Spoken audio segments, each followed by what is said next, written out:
Hello guys, it's a lovely Tuesday. This is your favorite show, Learn Extra Live. My name is Abram, and today's show we're doing it with John. John, how are you? I'm great, thanks, Abram. Good evening, everyone. I hope you're ready to do some acids and bases. Now, I know some of them have started writing June exams. Is that right? Yes, John. But I'm hoping that you haven't done chemistry yet. This is the last section of Term 2 chemistry. Guys, if you've got any questions, let's hit them up tonight. It's going to be a great show, and I must say that a lot of them were panicking, John, but on today's show, we're just going to simplify everything for them. Absolutely, guys. It's straightforward. Get your questions in.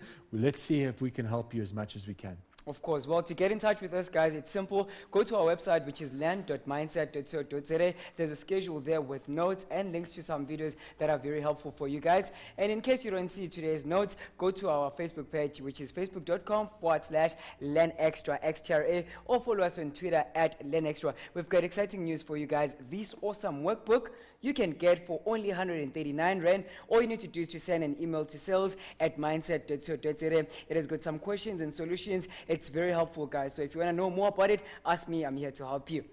Thank Excellent. You, so let's give a kick off. Just before we do, though, Abram, what does an acid mean to you? I mean, where do you think about this word acid? Now, I don't want to hear the street talk on acid, but what comes to mind? Car, battery. Okay, cars and batteries. And what about base? Music. Music? Okay. So, guys, we're not doing Abram's syllabus, okay? So, batteries and drugs and music is not what we're talking about today. We're talking about acid and base calculations. Now, there's some very important terminology. Drinks, John, sorry. And drinks. And? Drinks. Drinks. Yeah. What drinks? Acid. Acid. What acid drinks? Drinks that have got acid. Oh, drinks that got acid. You'll have to educate me afterwards in the break. But tonight, what we're going to be talking about is the real stuff, okay? This is the really important stuff, okay? And what we need to understand is some key terminology. So the terminology that we're going to go through this evening, we're going to do some calculations on concentration and define concentration, some pH calculations. Now, I know Tanika last week started some pH calculations. We'll see if we can fit some more in. And then here's a very important word, hydrolysis. And we're going to try and expand that. Now, before we go on to jump into that, I have a little challenge question.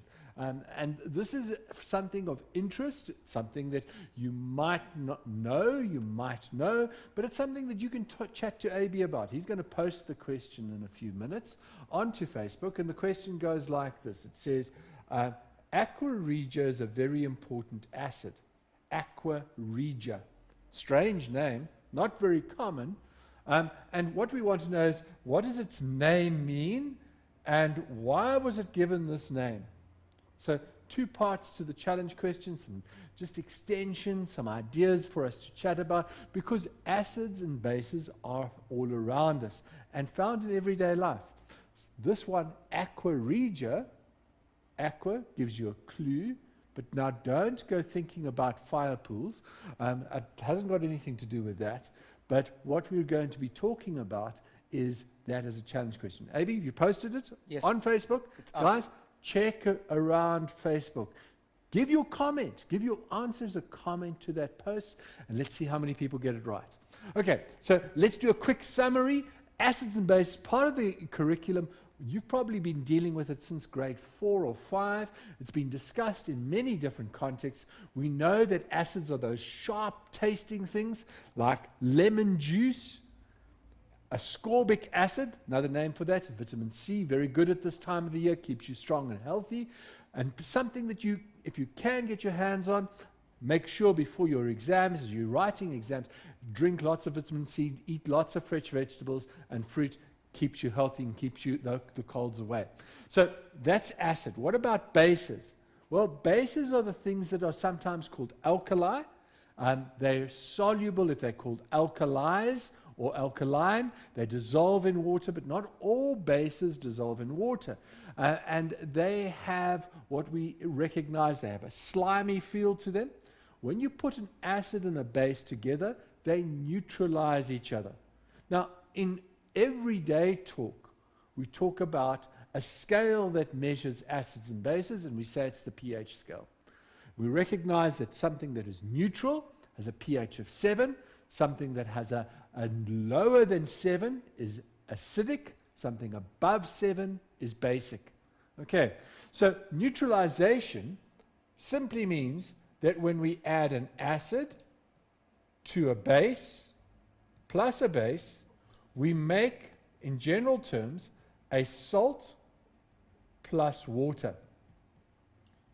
Now, very important, water is neutral. So acid to base, and if we get water in the middle, then in most cases, well, in a lot of cases, we will get a neutral solution, but not always, because sometimes this salt, when it dissolves in water, actually changes the pH.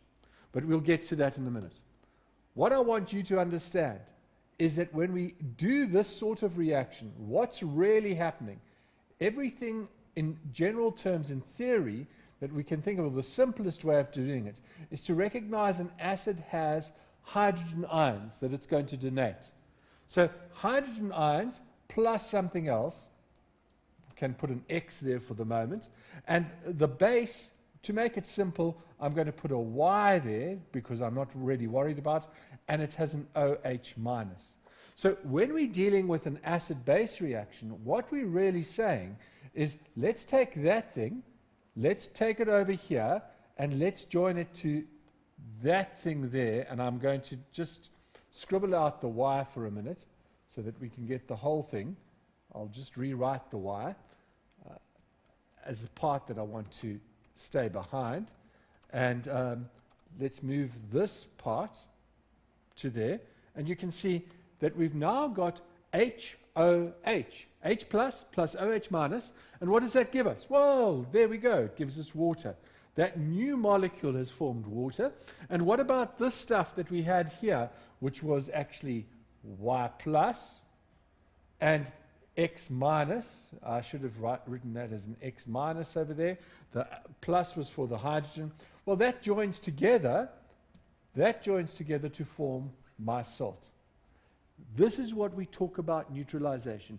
When something is neutralized, we say exactly the same amount, or the correct number of moles of hydrogen ions have joined together with the correct number of hydroxide ions to form water, to form a neutral solution.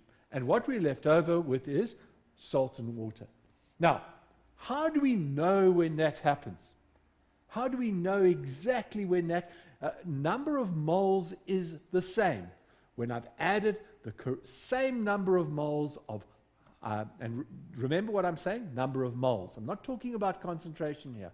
I'm saying number of moles of acid is equal to the number of moles of base in the solution. The number of moles of hydrogen ions is equal to the number of ions of hydroxide ions. When that point happens, that means there's neutralization. Now, if I've got too many hydrogen ions, then the solution is still acidic. If I've got too many, or we say in excess of hydroxide ions, then it is basic. But when it's exactly the same, then we know that the reaction has gone to completion and it's neutralized. Okay, very important idea. How do we know when that's happened? Well, there's this amazing thing called an endpoint. An endpoint is indicated by another chemical in the solution, which we call an indicator. So an indicator is usually an organic substance that is sensitive to the change in pH. That means in some situations it will be a certain color in acid, it will be a certain color as a base, as a neutral substance, and it will be a certain color as basic medium. Okay? So for example, bromothymol blue has the following color change. You don't need to know the indicators, but one indicator is bromothymol blue, and bromothymol blue will be yellow in acid, it will be green in neutral, and it will be blue in base. And so if you add base to acid or acid to base, you'll get that end point where it's going to turn green. And that happens when the solution is neutral. So bromothymol blue is one of the indicators, but there are lots of other. There's methyl orange and methyl red and screen methyl, what have you, and phenolphthalein, and they all have different colors. Now, the great news for you is you do not need to learn the color changes or the names of the indicators. If they ask you about indicators, they're probably going to give you a table and some information that you're going to have to interpret. So here's an idea just to give you something to show you that sort of color change that you can do even at home. Did you know, Abram, that tea is an indicator? Okay, so how do we know this? Well, if you go and make some tea, okay, and you leave the tea bag in in your cup, and you leave it for a long time, what color will it go? Just give me an idea. Will it be a light brown or a dark brown? A dark brown, yes. Okay? Almost black. Yes. Okay, so that's if you leave the tea for a long time. Now, if you go and place some lemon juice in that tea, what happens to the color? Do you have any idea? No, John. Okay, let me explain to you. If you put lemon juice, now guys, you can try this at home. You put lemon juice. Some people like lemon in their tea. You put lemon juice in your tea, it will go a light golden brown. It will be almost orange, okay? Because tea is an indicator. Now, here's something else. If you happen to have some basic solution, and there are not many of those around in the household, but you could put a base into tea, and it'll go even blacker. It'll go even darker, okay? So tea has got an organic substance that gives us an indicator of where there's been a change in pH. Notice that the indicator, that endpoint, is the defining moment. When we do this practically, we do it by something called a titration, where we add usually we add drops of base or drops of acid to a base and swirl it around, and that last drop that causes a change in indicator. So we were doing sodium hydroxide and hydrochloric acid, and we'd start with the sodium hydroxide in a flask and drop acid into it. Then you'll see the color change that we would use in that case would be bromothymol blue. It would go from blue to green to yellow, and the last drop to change that blue would swirl it around, still blue, swirl it some more, it goes to green. That's the end point. It's telling us that we've got an equivalent number of moles of acid to an equivalent number of moles of base. Okay, I hope I've gone over neutralization to an extent. I want to move on to just some quick revision, and I've only got a few minutes to do it. So very important definitions coming up now. So please take a note of these. The link to the notes is on the page. Make sure you download them, have a look at them, and remember them and study from them. Concentration, very important unit, mole per decimeter cubed, and it's also called capital M, which stands for molar. Concentrated acid or base contains a large quantity of solute, that means the stuff that's being dissolved, in per volume of solution. Now, this is very important. We sometimes talk about the difference between concentrated and dilute, and strong and weak. And that's very important. Concentrated, large number in solution. Dilute acid means a small number of moles per volume. And we calculate it using the formula. The concentration is the number of moles over the volume.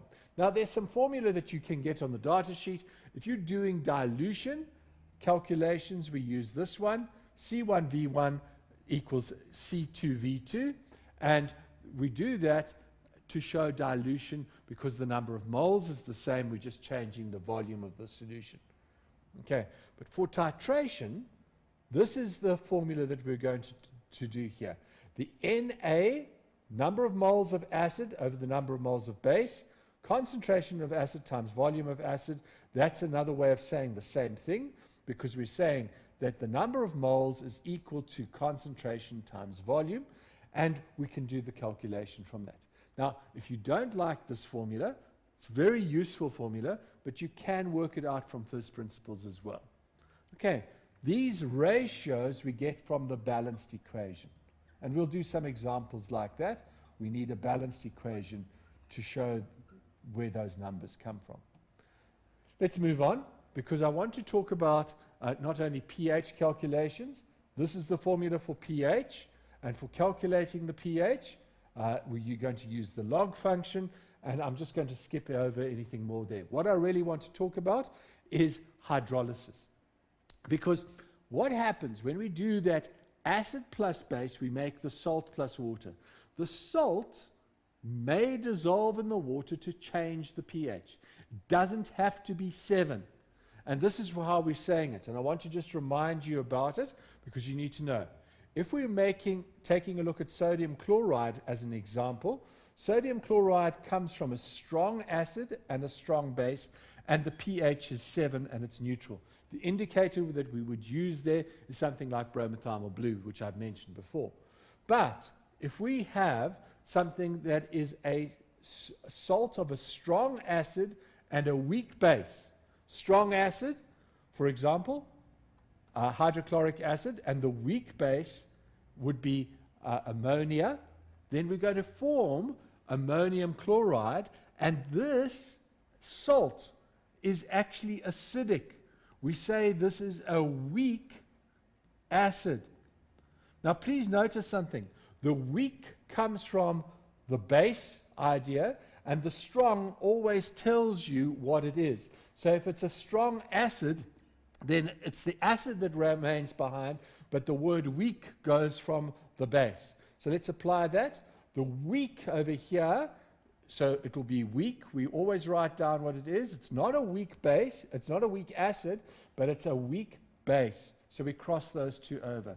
So in this case, we're using acetic acid. So we're saying sodium hydroxide and acetic acid. Another name for that is vinegar. We add the two together. What is the strong thing? The strong thing is the base. So we're going to make a base that is weak.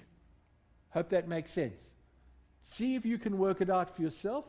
This means that the end point of a titration will not always be 7.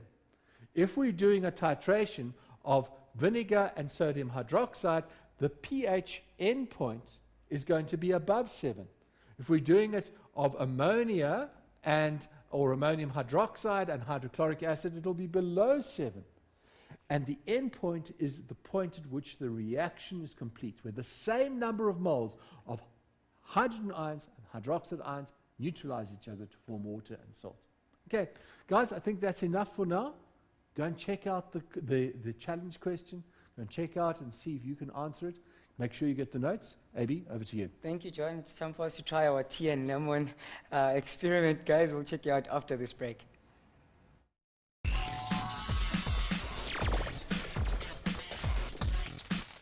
Welcome back, awesome guys. Now I just want to send this special shout out to all our front row viewers, Shafi Solomons, Refilo Maleka, Oliphant, Fortunate, Refilo Maleka. I did say that, right, John? As well. Maybe you've got a thing, hey? Okay, Nogwazi Snetamba. There's also his gift in Chabelaine, Butsulo Tika, and I've remembered you all guys are on Twitter. It's @T_skills007. Thank you guys for making our show awesome, because you know you guys are always watching us and communicating with us. We really appreciate you guys. Don't forget to get your notes, because what John is going over is on the notes, guys. Go to learn.mindset.co.za. Remember, we've got this awesome competition that you just saw. If you'd like to win an accommodation for next year, enter the South Point accommodation competition. More details I've already posted on Facebook. John? Thanks, Abram. Now, somebody, who was it, wanted to know what a titration is. Yes, there's a question based on that. It's from Faith. Okay, Faith, titration. Simple. In a laboratory, we'd take a funny tube that's a long thing with a tap on the end. That's called a burette. And underneath it, we'd put a flask that's shaped like this, with a little neck on it, and at the bottom like that. That's what you'd see in a laboratory. But we don't have to do a laboratory. We can simply take some droppers and put them into a glass container, even a little, it doesn't matter how big it is, and we add drop by drop of acid and base to each other. We count the number of drops and see a color change. That's what's called the titration. So normally what we'd do is we'd put the base in the bottom flask, and we'd run the acid onto that. And every time you add a drop of acid, you swirl it around, mix it in, make sure, and check the color. Then add another drop, check the color. Add another drop until the color changes. When the color is changed at that last, you read off the volume of acid that you've added, and you know the volume of base that you started with, and that then you've got the things to calculate and to show that the number of moles are the same. And if the number of moles are the same, if you don't know the number of moles of one, you can determine the number of moles of the other, and you can therefore calculate concentration. Now we're going to do a calculation just like that. Let's get into the question. So I decided to do something different, you know, because on all these shows, Abram, we put in a couple of questions, and we end up only doing number 1 or number 2. So I just thought we'd switch it around this evening and start with number 4. Okay? That's a cool one. Just to keep it lively. But it was also because this has a particularly nice question on titration. So let's have a look at it. And it covers everything that we need to cover in this section. So you'll notice that this comes from a KZN paper that was written a long time ago in 2000. This is before CAPS, before NCS, because the NCS papers that were written from 2008 until last year didn't have acids and bases. So if you want to find some practice questions on acids and bases, you're going to have to look at very old papers, or you're going to have to look at senior certificate. The guys that are adults that are writing those exams, and look at their papers that were written between 2008 and last year. Everybody is now writing CAPS. So whether you're writing senior certificate or whether you're writing at the end of the year, adapted senior certificate, you are still going to write the same thing. You have to know acids and bases. But there are lots of questions on acids and bases, and there are lots of websites on them. So have a look at these ones.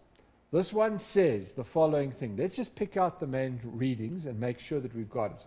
A 0.5 decimeter cubed solution, so we've got a solution, is made up by dissolving 4.0 grams of sodium hydroxide in water. So now, let's be clear.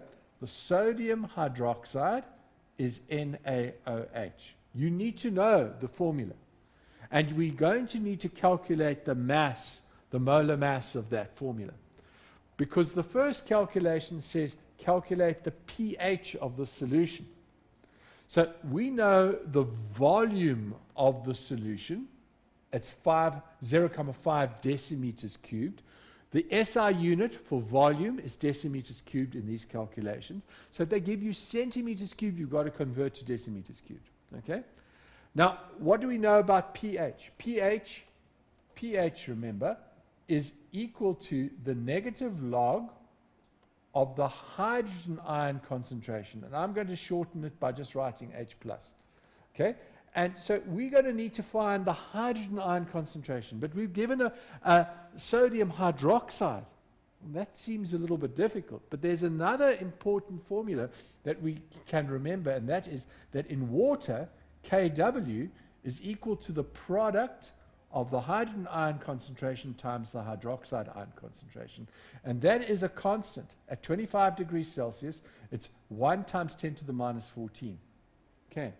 So how are we going to find the pH? Let's sketch the problem for ourselves. What we first of all need to do is let's find the concentration of the sodium hydroxide. If we find the concentration of sodium hydroxide, take a look here. Every 1 mole of sodium hydroxide is going to have 1 mole of hydroxide. If I know what the hydroxide is, then I can find the hydrogen. If I know the hydrogen, I can find the pH. So that's the process. Hope you've got it. Let me go over it again. We're going to take the information that we're given, the mass, the volume, and we're going to find, first of all, the concentration of sodium hydroxide. That's the first step. We're going to say concentration of sodium hydroxide, And we know that the concentration of sodium hydroxide is going to be given by the number of moles divided by the volume. There's another formula that we can break apart to get that. And I'm going to show that to you, and I'm going to work with that one. So we're going to find the concentration first. Then we're going to say we know the relationship between the concentration of sodium hydroxide and the concentration of hydroxide. Because in solution, sodium hydroxide is a strong base. It doesn't stay as a molecule. It dissociates. So we get the same number of moles of sodium ions and hydroxide ions because the ratio is 1:1. We then got the concentration of hydroxide. We use this formula, substitute into the pH formula to get the pH value. Okay, so there are 3 steps. First step, concentration of sodium hydroxide. Now, the way that I remember this is to say to myself that if we start with the mass that was given, then mass is equal to concentration times volume times molar mass. So if I want concentration, it's the mass divided by the molar mass times the volume. And so what is the molar mass of sodium hydroxide? Well, if you look on the periodic table, the molar mass of sodium hydroxide is one that you can even learn and remember, but it's good to know how to do it. It's sodium, which is 23, plus 16 for oxygen, plus 1, which gives us 40 grams per mole. Now, let's substitute the values in, and let's see where we go. So from the question, it was 4 grams divided by 40 times the volume of the solution. It's not the volume of the solvent. It's the total volume. So when you make up a standard solution like this, you need to make sure that all the solute has dissolved. So we put a little bit of the solute in, we add some water, we swirl it around, make sure it's all dissolved, and then we add up the volume until it comes to the volume of the solvent. We usually use a volumetric flask for doing this, divided by 0.5. So that's all nicely in brackets. We've substituted in. Let's get that out onto a calculator and see what the value is. So we've got, I don't want to do it in my head because I could make a mistake, 4, and let's divide this by, in brackets, 40, and then I'm going to, oh, I didn't put the bracket in. I don't know why I didn't, so let's just go back. I wanted to put it in brackets. I don't want to make a mistake. 40 multiplied by 0.5, close brackets. Well, that's going to be 20, so it's 4 over 20. We're going to get an answer of 1/5, which is 0.2. 0.2 moles per decimeter cubed. So in 1 liter, every 1 liter of stuff that I've got 0.2 moles of sodium hydroxide. Now, the important thing here is if I've got sodium hydroxide, even if I had one of those, how many sodium ions have I got? Well, you can see, for every one of those, I've got 1 sodium ion. And how many hydroxide ions have I got? Yes, I've got 1 of those. So in 0.2, I can say now my concentration of hydroxide ions is equal to the concentration of sodium hydroxide. Remember, square brackets means concentration, which is going to be 0.2. So I know that the hydroxide ion concentration is 0.2 mole per decimeter cubed. I'm now going to use this formula to work out my hydrogen ion concentration, this one. That's the critical formula. I want to know what my hydrogen ion concentration is, and I'm going to do it on the side here. I'm going to say hydrogen ion concentration is going to be equal to Kw divided by the hydroxide ion concentration. Okay, let me move over a little bit so we don't get confused. It's 1 times 10 to the minus 14 divided by 0.2, and we'll need the calculator to do that. So I'm going to do this little trick, which I think is quite nice. I've got an answer that is needs to be a denominator. So on the calculator, I've got this button here that says 1 over. So I'm going to push the 1 over button, made my answer the 1 over, and then I've multiplied by 1 exponent. Now I must do negative 14. Okay? And I put my answer, and I get 5 times 10 to the negative 14. So 5 times 10 to the negative 14. 5 times 10 to the negative 14. That is my hydrogen ion concentration. Now guys, don't get lost with me. Stay with me. What is the next step I need to do? Remember what we said? We're going to use this formula as our third step. Now I'm running out of space, so I'm going to just erase some things, because I'm going to need some space. So let's erase this section here. And we've got some space. And in fact, we can just even do this one as well. So we've got some more space to get it right. Okay, there we go. So I'm now going to put in pH. And I want to do pH over here. pH is equal to the negative log to the base 10 of the hydrogen ion concentration. They sometimes write this as H hydronium ion, same thing. Please don't get confused. That means exactly the same thing. This is base 10. We know what the hydrogen ion concentration is. We're going to say it's negative log of 5 times 10 to the minus 14. And we want to know what the pH is. Well, then let's just put it onto the calculator. And we're going to say, we know what the answer is from the previous question, so I'm going to say, clear that. I'm going to say negative log and put in the answer, close my brackets, and there we go. Quite straightforward. 13,30. 13,30. And that's my pH. So guys, I hope you've got that pH calculation sorted. Let's go to the next one. Abram, have we got any questions so far as that was concerned? I have a question on that. Listy Tamba is asking, why can't it just be the log with no negative on the pH equation? Okay, so it's a very good question, but let's just go through the definition. So please understand, let's go to, I'll take it here. So we know from what kW means. kW means that it's the product of the hydrogen ion times the hydroxide ion. And we're told that that product in water at 25 degrees is 1 times 10 to the minus 14. Now, what you need to understand about the log scale is that it takes very big numbers or very small numbers and it compresses them. So if you look at this, negative 14 to the power, the exponent is 10 to the power of negative 14. So that's 0, comma, and then 13 zeros and a 1. Abram, you'll agree that's very, very small. Okay? And it's much easier for us to talk about 14 than 0, comma, 0, 0, 0, 0, 1. Okay?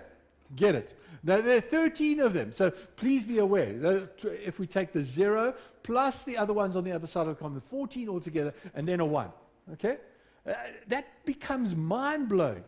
So the reason that we say negative log is because we don't like to talk about negative numbers. So we'd rather talk about this number. We just want to talk about that number on its own. So we want to get rid of the negative sign in front of it and talk about a concentration that is 14. Okay. Or if we're looking at these two being equal, we say the concentration of hydrogen ion in a solution of in a normal purified solution of water, neutral. We don't talk about minus 7. We want to talk about that number there, the 7. To get that number, we've got to take the negative log. Hope that answers it. Okay. And in this way, we can make those very big or very small numbers with lots of zeros collapse the scale, and instead of having a big scale, we can have from 0 to 14 that covers thousands and thousands of, or thousandths of thousandths, because that's more than a millionth of a decimeter cubed. Okay, now here's the titration question. Thanks for that question, but let's move on now. What we're told next is the process of a titration. And let's see what exactly it says. It says 20 centimeters cubed of the above solution. Now remember, this was the basic solution, is neutralized by adding acid to it, dilute sulfuric acid. Now what we're asked to do is calculate the concentration of the dilute sulfuric acid. So the first thing when you're given one of these guys is you've got to write a balanced equation. So to show you exactly what's happening, we're going to say, let's start with the sulfuric acid. We know that sulfuric acid is H2SO4 plus sodium hydroxide. Acid plus base gives us a salt plus water. We need to make sure we write the formula of the salt correctly. Sodium sulfate, Na2SO4. The formulas are now correct. But am I finished? No, I'm not. I need to balance the equation. So what does balance the equation mean? It means count the number of hydrogens, sulfates, sodium and hydroxide ions, and make sure that they're all the same on both sides of the equation. It all needs to add up. So the immediate thing I can see here is I've got 2 sodiums on this side, and I've only got 1 sodium on that side. I'm going to need to put a big 2 in front of there. I can't just drop this little 2 here, because that doesn't make sense. Sodium has a valency of 1, and sulfate has a charge of -2. We need 2 sodiums to neutralize the sulfate, so that we can't fiddle with the formula, but we can put a balancing number in front. Now if you add them together and we take a look, we've got 2 hydrogens, 2 hydrogens. We've got 2 sodiums, 2 sodiums, 1 sulfate, 1 sulfate. We've got, wait a minute, let's just check the 4 hydrogens. So we need to balance over here as well. So 2 sodium, 2 oxygens, 2 oxygens, 4 hydrogens. Now it's balanced. Wasn't balanced before, but we now need to make sure. I usually leave the hydrogens to last. So sulfate, sulfate, sodium, sodium. Now let's check the water. We say 2 hydrogens plus another 2 hydrogens, 4 hydrogens, and 2 oxygens gives me the right number. Now I'm balanced. Okay? Got that. Practice, practice, practice. Make sure you can balance equations. Now, let's write down what we were given. We're saying 20 centimeters cubed of this solution is neutralized by 40 centimeters cubed of the acid. Okay? What else do we know? We calculated earlier over here the concentration, and I calculated it over here as 0.2 mole per decimeter cubed. So we know that the concentration of this is 0.2 molar. I can write mole dot decimeter cubed, but per decimeter cubed, but that's a shorthand of doing the same thing. So now, if you look at this information, you'll see what we're missing is what we've been asked to find. We don't know the concentration of the base. That's what we're trying to find. We don't know it yet. Can we find it? Of course we can. Yes. The formula was given on the data sheet, and I referred to it earlier when I said to you, what we need to do is say the number of moles of acid over the number of moles of base is equal to, we know this is true, in a pure situation, the concentration of the acid times the volume of the acid over the concentration of the base times the volume of the base. Now, what do we need to be careful of? Well, there's not much here, but to just be absolutely correct, please make sure that you understand where we're going to get these ratios from. This ratio, number of moles, is going to come from here, from the balancing coefficient. Okay? So we need to look at the number in front of that, the number in front of that, and that will give us the ratio of acid to base. Where's the calculation going to come from? The volumes. Well, we've been given the volumes. There we are. There we are. Now, you could use the centimeters cubed because centimeters cubed cancels with centimeters cubed, but we should be working in in SI units. For that reason, it's best to convert to decimeters cubed first. Abram, I've got a throg in my throat, and I think I'm going to need some water. All right, so yeah. I'm over to you. Thank you so much, John. Guys, thank you for your questions and your comments. Sorry, why are we having a break? Please, guys, see if you can get the answer. All right, don't cry, John. I'll try not John is trying to get a glass of water. Guys, try that and also answer the challenge question on our Facebook page. We'll see you right after this.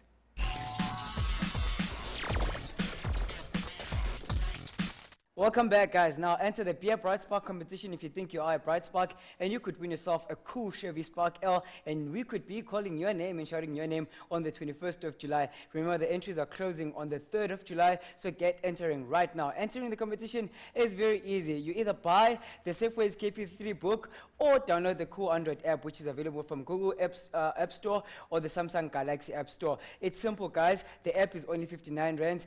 For more details, ask me on Facebook and I'll tell you more about it. John? Thanks, AB. Right, guys, I've got my voice back and I've had a bit of a drink of water. Let's try and get this finished so we can get on and see if we've got time for another question. So, here's the formula. Please remember, when you're using this NA over NB formula, you need to have a balanced equation and you need to set it out properly.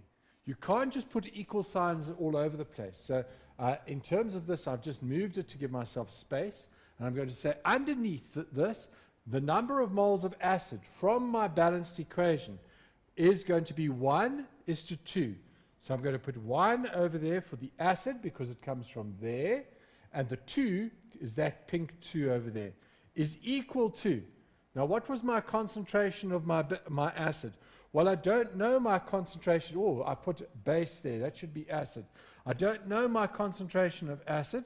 What was my volume of acid? Now, if you said 40, it would be okay, but it would be better to change it to decimeters cubed, which means divide by 1,000, which is 0,04. Okay? Divide by 1,000, and we'd get that value. And then the concentration of the base, well, we know that's 0,2. And if we multiply that by the concentration, the volume of the base, it's 0,02. Okay? Now, if we put all of that into the equation, we just need to manipulate one or two things.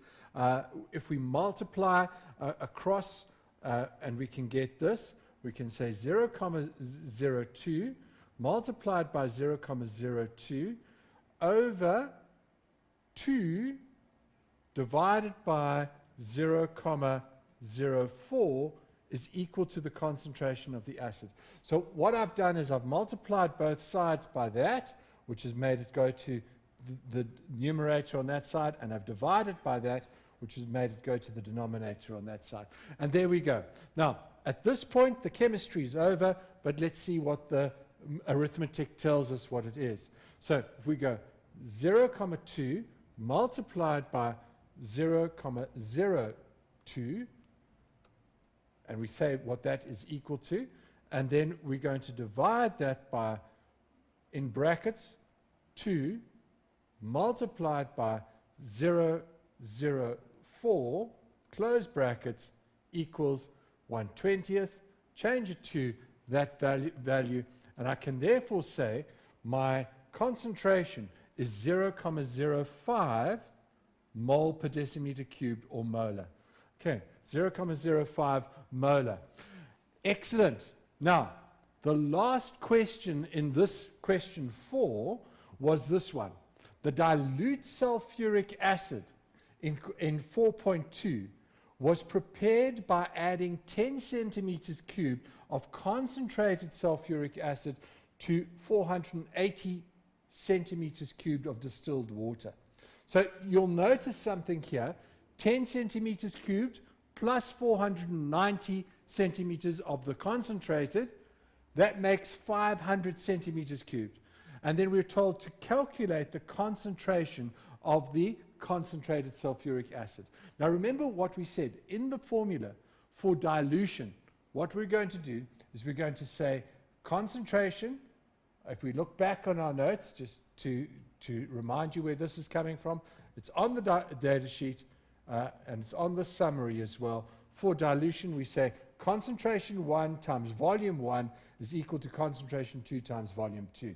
So we're going to use that formula because the number of moles is not changing.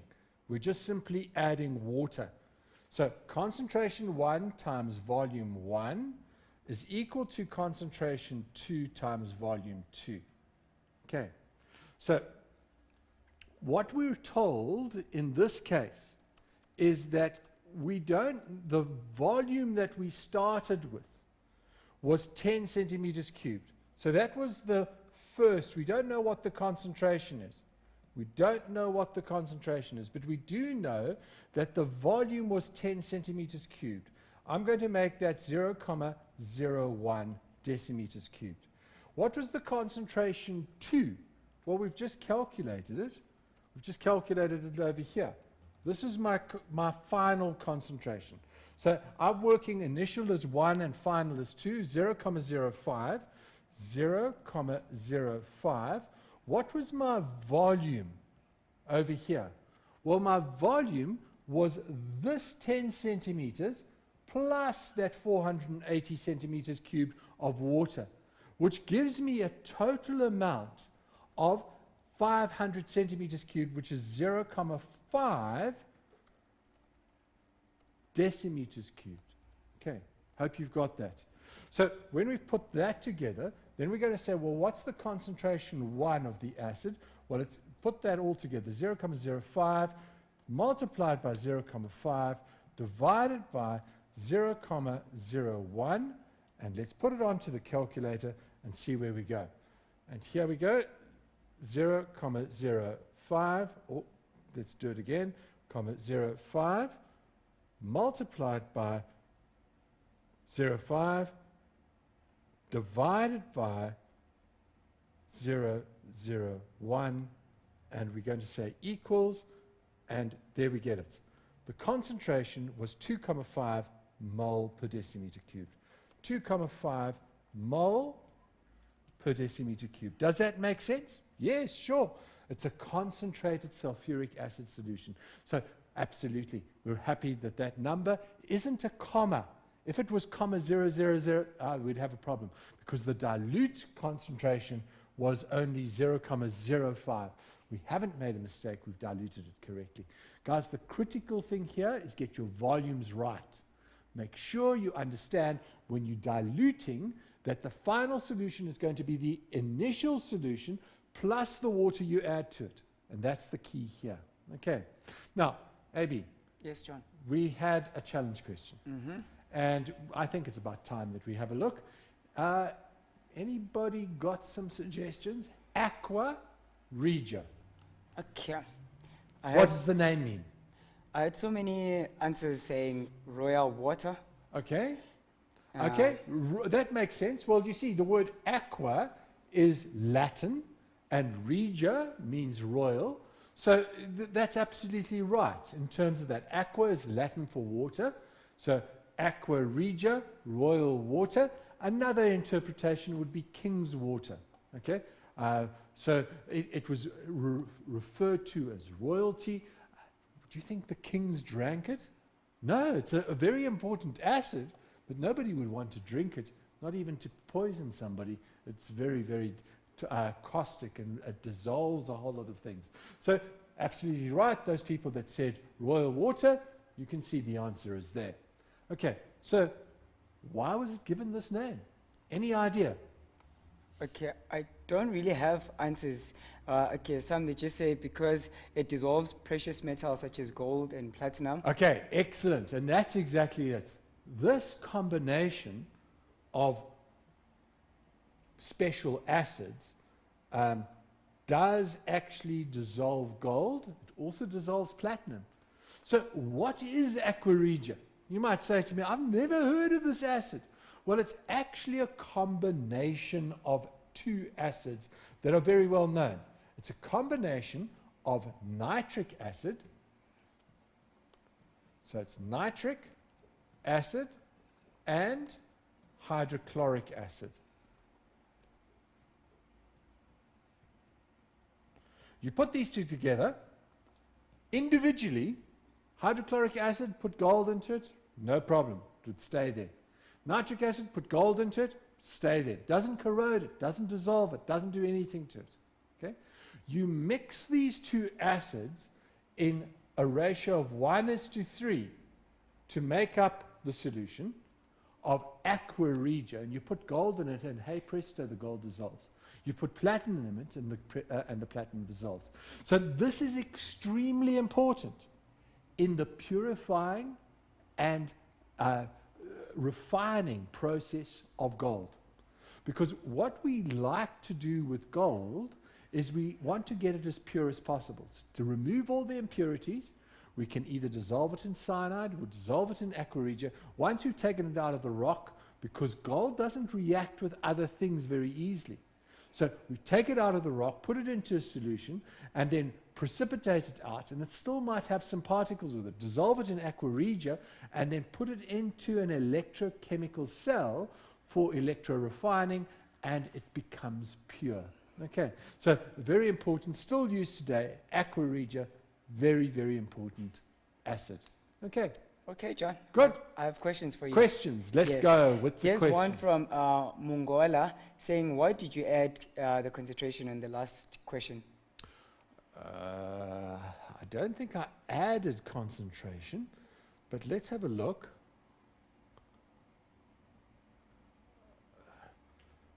In the last question, I added the volumes. I didn't add concentration. So this was a volume, 10 centimeters cubed, 490 centimeters cubed. So let me explain to you again what's actually happening, and perhaps it's easier to draw some pictures. So let's say that's my acid, my concentrated acid, and there was 10 centimeters cubed of it. Okay? And into this flask over here, I had 490 centimeters cubed of water. That was water. And now I join these two together, and I'm going to make a new thing that's a new solution. And what I want you to see here, which is very important, this was sulfuric acid. Okay? And what you need to understand is that when I put sulfuric acid into water, I've got the same number of moles of sulfuric acid in there as in there. The moles of sulfuric acid is the same. And that's why I can say the concentration of 1 times the volume of 1 is equal to the concentration of 2 times the volume of 2. And what I did was I simply said, if I'm doing this, I'm putting these two together. I haven't added concentrations, I've added volumes, because I've said 10 centimeters cubed plus 400 gives me 500 centimeters cubed. And remember, concentration is the number of moles over volume. The number of moles is the same. And that's exactly what I'm then using to work out what the original concentration was. Notice, in effect, what's happened is I've gone from a big concentration to a small concentration here, a large volume, same number of moles, big volume, same number of moles, small volume. So we would expect the concentration to be much higher. Okay. All right, John. Unfortunately, because of time, we just have to wrap. Oh no, Yes, guys! I don't know what to say. I thought that we've got lots of time, but guys, all the best for your June exams. Please remember to post questions, and we'd love to hear you. And make sure you join us for winter school, because that's just around the corner. Do your very best. Take note of the study tips, and we'll see you again soon. Of course, we always believe in you guys, and if you're struggling, make sure that you visit our website, which is learn.mindset.co.za, or also let us know on our social media platforms, Facebook, LearnExtra with an X, or on Twitter at LearnExtra. Remember, this show was proudly brought to you by the Department of Basic Education, so get your workbook, and we love you guys. Peace.